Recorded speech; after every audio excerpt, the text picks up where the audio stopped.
Good morning, students. Chapter number 3, video number 13.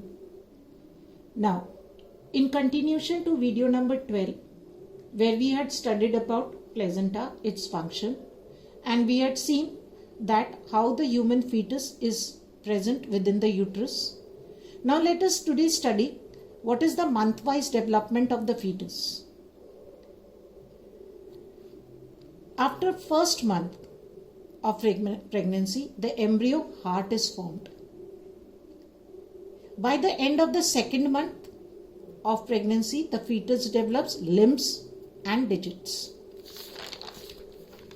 By the end of the third month, which is known as first trimester, most of the major organ systems are formed. For example, limbs, external genital organ are also well developed.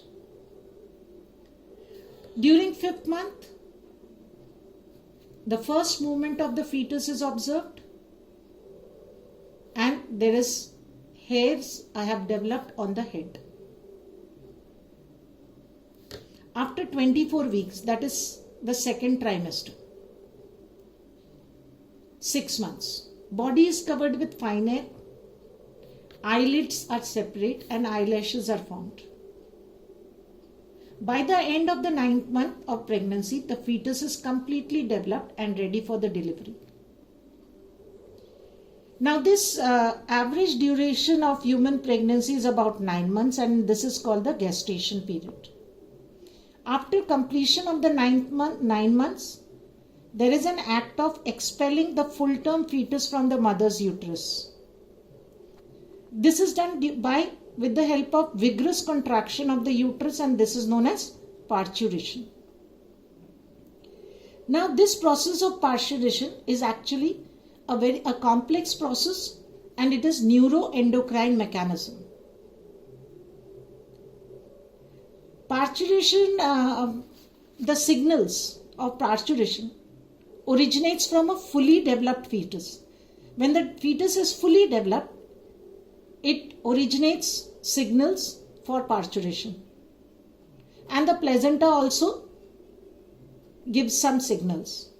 Due to these signals, mild uterine contraction is seen in the uterus. Mild. And this process is known as fetal ejection reflex. Now, due to this mild uterine contraction, this triggers the release of an hormone known as oxytocin from the maternal pituitary.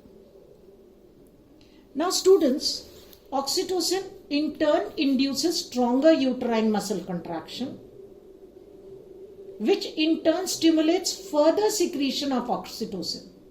I'll repeat again. Remember, once parturition 9 months is completed, then the fully developed fetus and the placenta gives the signal which induces mild uterine contraction, which is known as fetal ejection reflex, which triggers to release oxytocin from maternal pituitary. This oxytocin induces stronger uterine contraction, which in turn stimulates further secretion of oxytocin and simultaneously reflex between contraction and oxytocin secretion results in stronger and stronger contraction, which leads to expulsion of the baby out of the uterus through the birth canal.